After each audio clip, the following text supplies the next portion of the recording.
Kak, tutup pintu dulu, kata mau podcast nih.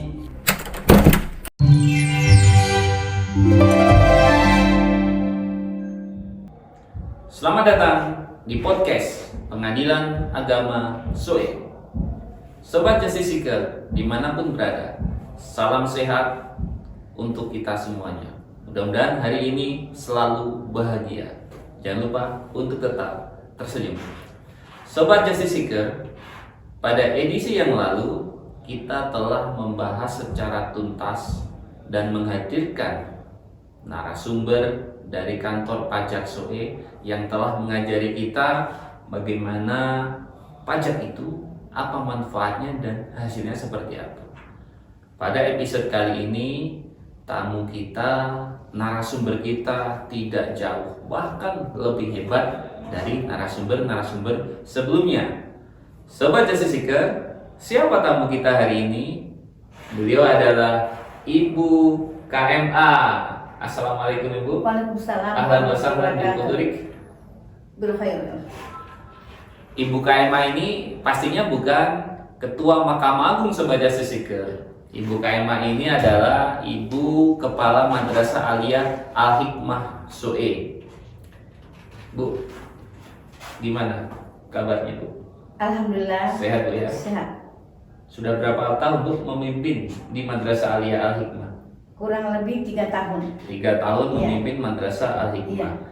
Saya baca literatur Bu ya. Iya. Madrasah Aliyah Al-Hikmah ini satu-satunya madrasah aliyah di Kota Soe. Benar ya? Betul Bang. Kalau untuk di Kabupaten TTS itu ada berapa madrasah? Di Kabupaten TTS ada 3 madrasah. Ada 3 madrasah Iya. aliyah ya? Bukan Ada. 1. Oh 1. Untuk jenjangnya ada 3. Ada 3. Iya. Jadi MI, Madrasah Ibtidaiyah, Hidayah, Madrasah Sanawiyah, Sanawiyah Madrasah Aliyah. yang ada di Kota Soe Di Kota ini Soe, ya. iya. Oh, baik. Kalau untuk di Kabupaten TTS, ini madrasah aliyahnya ada berapa? Hanya 1. Hanya 1. Iya, hanya 1 saja. Wow.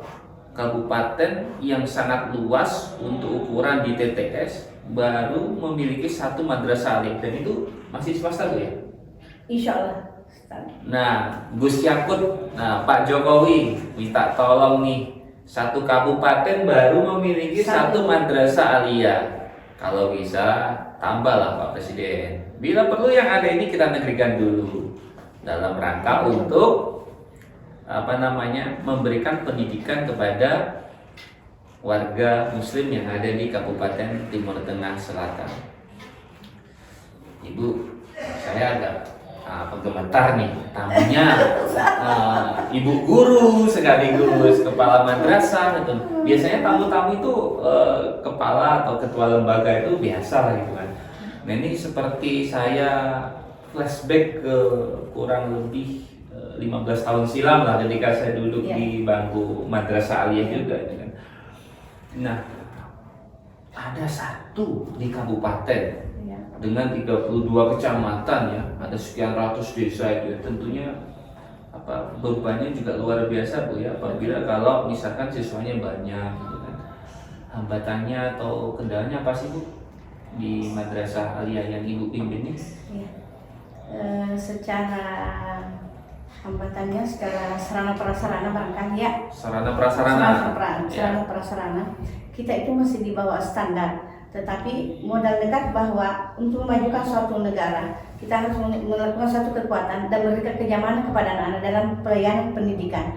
Maka kami berinisiatif sendiri mencari untuk mendapatkan suatu simpatisan membangun madrasah ke depan, yaitu dengan bantuan-bantuan dari teman-teman masyarakat. Akhirnya alhamdulillah MA sekarang sudah tingkat 2. Alhamdulillah, ya. Luar biasa Bu. Luar biasa.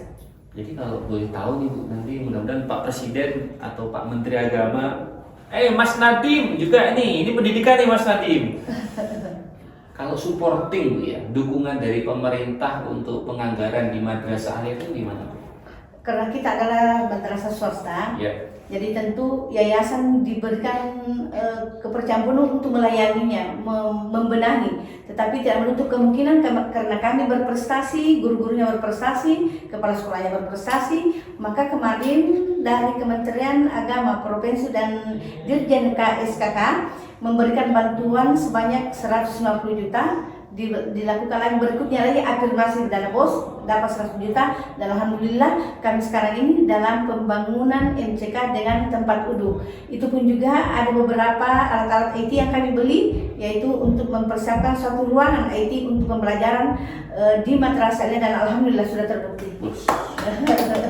Luar biasa nih Sobat Jasisika, di wilayah ini, di SOE ini, kalau siang berkabut, kalau malam berselimut. Nah, itu tagline-nya yang ada di Kota SOE itu. Kalau siang berkabut, kalau malam berselimut. Itu saking dinginnya. Luar biasa Bu ya, seorang ini bisa dikatakan ibu ini adalah Kartini zaman ini. Itu Bu ya. Perjuangan yang berat, kemudian dengan fasilitas yang apa adanya seperti ya, bisa menyulap sekaligus bisa membentuk madrasah ini menjadi madrasah yang berlevel nasional ya Bu ya. Ya Pak Presiden, tadi Ibu sudah bicara tentang prestasi lah, tolonglah dibantu bicara tentang prestasi. Oh iya Bu, kita sebelum ke arah situ, ini sudah lama kan Bu Madrasah Aliyah Al-Hikmah ini berdiri? Sudah hampir 8 tahun. 8 tahun berdiri, Iya. Berarti kalau satu angkatan itu ada berapa Bu siswa yang masuk itu? Satu angkatan itu ada sekarang sudah ada 37 siswa yang akan 37 siswa. Itu perangkatan gitu ya. Iya. Berarti kelas 3-nya sekitar segitu. Iya, 37. Ya. 37. Pak Presiden, 37 itu tidak sih Pak Presiden. Masa depan Indonesia ada di 37 anak-anak tersebut. Adik-adik kita ini kalau kita berikan pendidikan yang baik, kita berikan edukasi yang prima, ini akan membawa negara ini, bangsa ini untuk menjadi bangsa yang besar, negara yang maju, khususnya dalam rangka memajukan wilayah yang ada di Nusa Tenggara Timur, lebih khusus lagi dalam membangun dan memajukan di Kabupaten Timur Tengah Selatan ini. Bicara prestasi nih Bu, saya tertarik Bu ya. SOE ini kan secara peta itu jauh dari ibu kota. Iya, betul. Iya. Kemudian kalau kita simak di media online, media cetak, berita-berita bahwa kurikulum itu kan dinamis Bu ya. Tidak seperti zaman saya dulu. Iya. Zaman saya itu kurikulumnya adalah CBSA, cara belajar siswa aktif. Nah, ini kurikulumnya selalu berubah-ubah gitu Bu ya. Nah, bagaimana Ibu sebagai pimpinan, sebagai leader di madrasah ini menyikapinya? Nah, kurikulum yang ada ini sudah berstandar yang terbaru belum Bu? Kalau tidak salah kurikulum Merdeka Bu, Merdeka Belajar ya? Merdeka Belajar. Yang gimana Bu di madrasah? Apakah sudah menerapkan kurikulum Merdeka atau belum? Ya. Sebenarnya dengan adanya perubahan kurikulum dari kurikulum itu membuat juga kami penat di dalam pelayanan anak-anak, karena anak-anak juga kita kalau kurikulum berubah berarti anak-anak juga dalam pelayanan cukup berubah secara signifikan. Nah, hanya karena ini adalah suatu peraturan, maka kami berusaha untuk mengikuti irama aturan itu sendiri. Untuk kurikulum, sekarang kan kurikulum 13 masih ada yang berlaku di sekolah. Sekarang kurikulum Merdeka Belajar. Tetapi sekarang ini saya kolaborasikan antara kurikulum 13 dengan kurikulum Merdeka Belajar. Bagaimana caranya? Adalah bahwa beberapa materi itu yang kami kolaborasikan menjadi dari kurikulum 13 ke Merdeka Belajar adalah menyatukan, dan itu tidak ada persoalan karena memang antara materi dengan kurikulum 13 dan kurikulum Merdeka Belajar itu hampir sama. Hanya yang terlalu belit kemarin yang di kurikulum 13 akhirnya dirampingkan menjadi beberapa materi yang penjelasannya lebih akurat dan lebih singkat dan padat. Ya.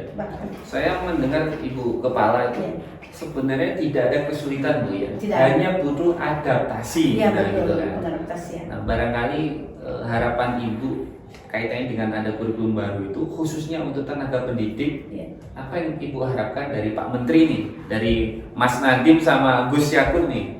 Nah, apa yang diharapkan Bu? Khususnya apakah memberikan semacam pendidikan khusus, diklat khusus atau apa yang selama ini memang belum itu? Ini harapannya Ibu sebagai kepala madrasah? Iya, harapan saya karena memang sekarang ini lebih aktif kita dalam Zoom. Zoom ya. Nah, terkadang kita di desa ini tidak ada jaringan. Ya, sinyal. ya tidak ada jaringan. Jadi barangkali harus ada face to face, artinya tatap muka langsung, karena masih membutuhkan di daerah Soe sekarang ini. Dibandingkan dengan jarak jauh atau online lah semacamnya, barangkali masih untuk dikhususkan untuk NTT masih perlu ada kunjungan, sosialisasi, terutama sosialisasi dalam perubahan kurikulum ini, Merdeka Belajar, apalagi guru-guru yang masih gaptek di dalam aplikasi itu sangat-sangat kami rasakan. Dan untuk menyesuaikan mereka ini, biasanya kami berusaha pinjam beberapa alat IT dari beberapa teman, baru kami bisa bertatap muka melalui Zoom atau apa semacam itu, baru kami lakukan. Tetapi alhamdulillah dengan keterbelakangan kami, karena setelah kami berusaha untuk bisa mengikuti irama berkemajuan dan kekinian ini. Ya. Jadi izin Pak Presiden, itu adalah salah satu kendala yang dihadapi dalam rangka untuk penyesuaian kurikulum dari kurikulum 13 ke kurikulum Merdeka Belajar. Nah, di Kabupaten TTS ini, Pak Presiden, ini jaringannya, sinyalnya, internetnya itu masih lemah gitu Pak Presiden ya. Meskipun Menkominfo-nya orang NTT, nah mau dibantulah. Nah, untuk Mas Nadiem sama Gus Yakul, bahwasanya guru-guru khususnya di TTS ini masih memerlukan pendidikan dan pelatihan yang dilaksanakan secara klasikal. Karena kalau secara virtual, itu hambatannya itu ya. Mohon jadi catatan lah Pak Presiden untuk kemajuan Indonesia. Nah, tadi di awal Ibu menyampaikan ya Bu tentang prestasi ini ya. Jadi saya tertarik nih Bu. Ya. Mohon maaf ya, ini kalau pertanyaan saya ini agak narsis gitu kan. Apa bisa Bu di daerah terpencil seperti ini, akses jauh, jaringan juga lemah, kemudian sarana prasarana juga tanda kutip Bu ya, ini kurang maksimal lah gitu kan, bisa membuat adik-adik siswa kita itu berprestasi. Gimana Bu itu? Saya katakan bahwa walaupun kita di daerah terpencil, di daerah perkampungan atau terbelakang misalnya, tetapi ada satu niat yang kita lakukan, yaitu bahwa di mana ada kemauan di situ ada jalan. Nah, dalam hal ini kami guru-guru berusaha, misalnya ketinggalan materi atau ke beberapa buku, kami berusaha untuk mencari sampai ke Kupang, sampai ke Jawa, kami pesan dan memberikan anak-anak materi itu, apalagi kalau sudah mau Olimpiade, itu kami sudah buret untuk mencari materi-materi untuk pembekalan anak-anak dalam siap bertempur dalam Olimpiade itu. Dan alhamdulillah mutiara-mutiara di TTS masih mampu menyaingi teman-teman yang ada di Jakarta, di Surabaya. Alhamdulillah kemarin mereka ikut KSN tingkat nasional, ikut Maires, ikut POSI, alhamdulillah juara 1, juara 2 dan juara 3 itu dia ambil semua, dia borong kemarin. Dan alhamdulillah kenyataannya bahwa yang terbelakang itu tidak berarti bahwa tidak ada prestasi, justru terbelakang selalu berpacu untuk bisa mengimbangi apa yang terjadi saat ini. Mas Menteri, saya merinding nih Mas, Gus Menteri merinding nih.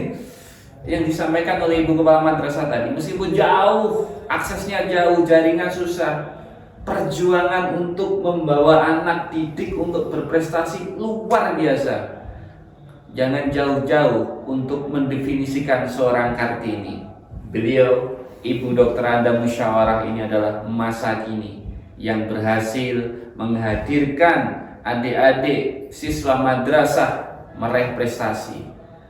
Saya dengar juga ada prestasi internasional Bu ya? Iya betul. Kalau tidak salah itu kan? Betul. Itu bagaimana Bu?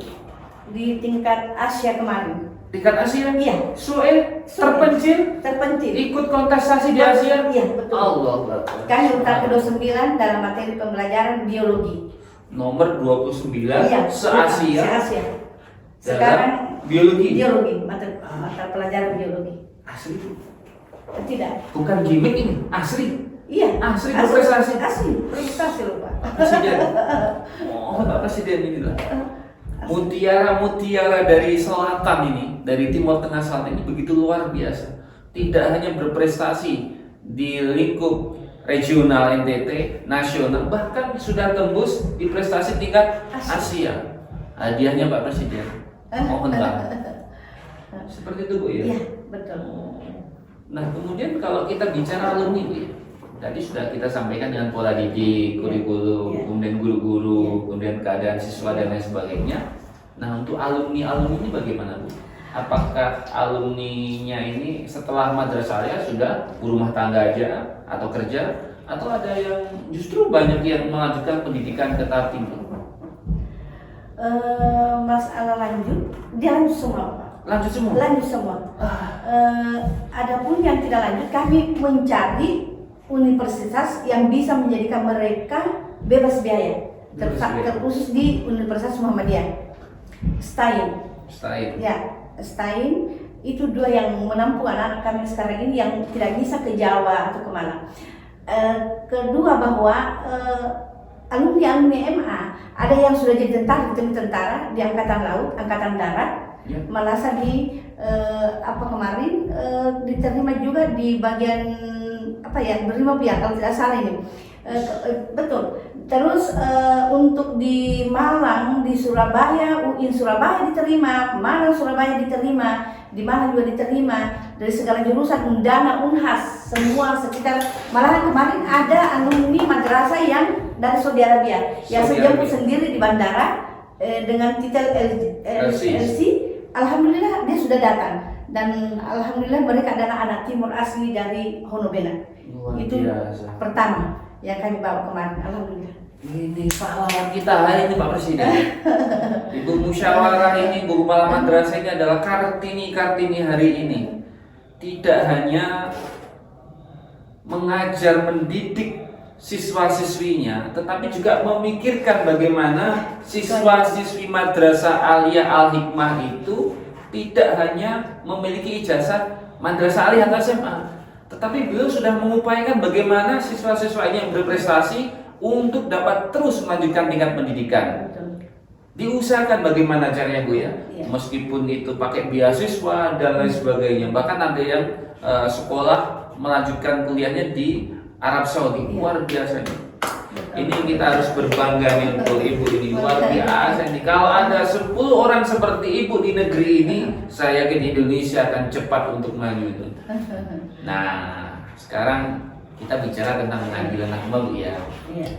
Pengadilan agama nih di mata Ibu Kepala Madrasah, sekaligus mungkin mewakili elemen Madrasah Aliyah Al-Hikmah, itu bagaimana Bu pengadilan agama ini? Pengadilan agama adalah merupakan suatu lembaga peradilan ya, yang sangat-sangat memberikan suatu kemanfaatan utama kami yang kami rasakan di Madrasah Aliyah, karena mereka kemarin berkunjung ke Madrasah Aliyah dan Masya Allah anak-anak antusias di dalam masalah pernikahan. Ini kan kemarin yang disinggung tentang bagaimana anak-anak dalam perceraian, bagaimana hibah, wasiat, pokoknya segala macam materi kemarin itu. Sempat anak-anak mengatakan, Bu, kami mau berkunjung lagi ke pengadilan agama. Akhirnya hari ini saya realisasikan untuk mereka berkunjung, dan alhamdulillah sebentar kita melihat bagaimana antusias anak-anak dan laporannya nanti pada saat terakhir perkunjungan ini. Karena mereka setelah berkunjung di pengadilan agama sekarang ini pasti akan membuat laporan dengan beberapa dokumentasi yang ada di lingkungan pengadilan agama ini. Dan di dalam masyarakat, apalagi kami sebagai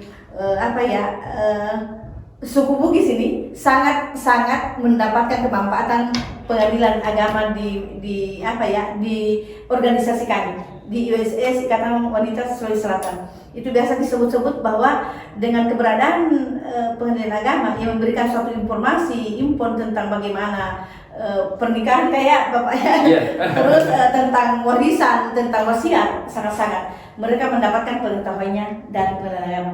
Dan memang top untuk pengadilan agama memberikan pelayanan terkhusus kami umat Islam di Selatan. Ini Sobat Jasisikel, sebenarnya pujian itu adalah cobaan. Ketika kita dipuji dan kita lalai, maka itu sama dengan kita menjerumuskan diri kita ke dalam lembah. Tetapi dengan menganggap pujian sebagai cobaan, berarti kita akan terus berkontestasi dalam hal kebaikan. Atau bahasanya Ibu Guru Madrasah adalah fastabiqul khairat. Nah, sepengetahuannya Ibu nih, ada nggak nih adik-adik kita, alumni-alumni madrasah yang melanjutkan kuliah di Fakultas Syariah atau Fakultas Hukum? Karena gini Bu, salah satu pintu masuk untuk berkarir di pengadilan agama itu adalah melalui sarjana syariah atau sarjana hukum, itu untuk hakim dan kepanitraan. Nah, seperti ada nggak Ibu? Ada salah satu kami menyebut kemarin tingkat nasional, namanya laki-laki ya, Reza siapa ini? Reza namanya. Rardian, Bu? Iya. Reza Rardian? Bukan? Bukan. Oh, bukan. Bukan. Reza. Reza Rardian. Bukan, Reza. Menurut kami masuk kemarin di UIN Surabaya. UIN Surabaya. Ya, dia masuk di UIN Surabaya. UIN Surabaya, iya. Gitu kan. Hukum dia ambil. Ya.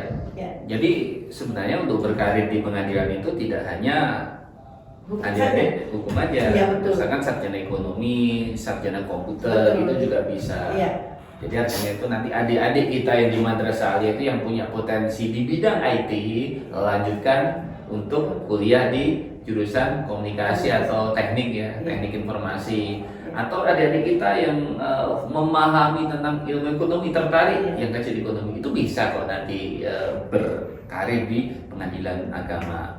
Sobat Justice Seeker, barangkali sebagai penutup nih, saya ini gemetar dan merinding nih, nggak tahu ini kenapa ini ya. Jadi, oh iya Pak Bupati, ini adalah salah satu model kita untuk membantu pemerintah daerah dalam mengatasi masalah stunting. Sebagaimana kita ketahui di TTS ini kan stuntingnya itu kan relatif buruk gitu ya, relatif rankingnya tinggi lah stunting itu kan. Nah, salah satu metode yang kita pakai adalah pengadilan agama memberikan edukasi, memberikan informasi bersama-sama dengan madrasah untuk menghapus ya bahasanya kita menghapus adanya pernikahan di bawah umur, atau kalau masuk perkara adalah dispensasi kawin. Jadi kita terus galang ini, informasikan ini, karena selain gizi buruk, salah satu penyebab adanya stunting adalah akibat perkawinan dini.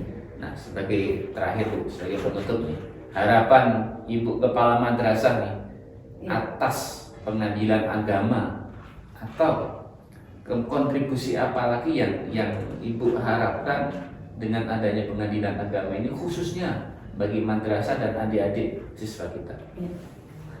Pertama-tama barangkali kalau bisa nanti ada mitra kerja berkesinambungan, rutinitas, kita bikin jadwal apakah setiap bulan atau per triwulan atau per semester, bisa memberikan tentu beberapa materi yang berhubungan dengan madrasah aliyah, karena memang masalah akhlak, fikih kan ada semua ya.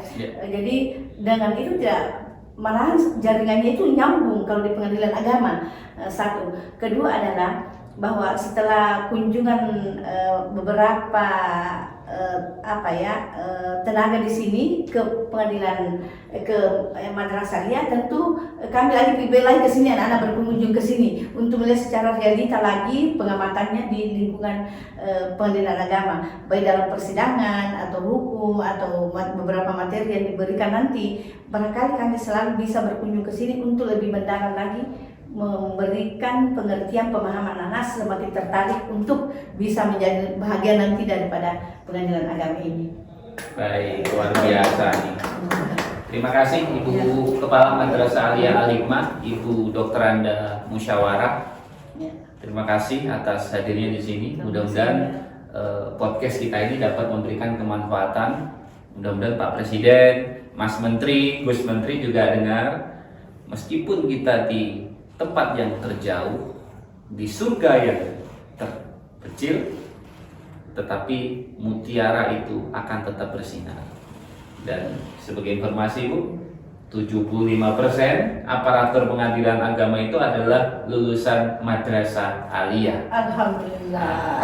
Mudah-mudahan seluruh adik-adik kita yang di madrasah aliyah Al-Hikmah dapat melanjutkan, menggantikan kami nih untuk berkarir di pengadilan agama.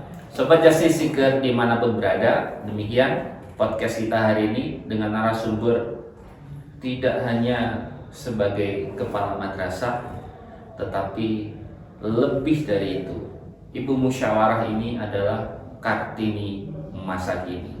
Tidak hanya mengajari anak untuk belajar berbudi pekerti, tetapi juga menggandeng, membawa anak didiknya untuk mencapai prestasi yang tinggi. Motivasi itu yang ada di dalam peringai ibu kepala madrasah. Segala macam cara dan pola pun diasah dalam rangka untuk meningkatkan derajat madrasah, sehingga anak didik dan semuanya akan merasa bahagia dan tidak lagi gelisah.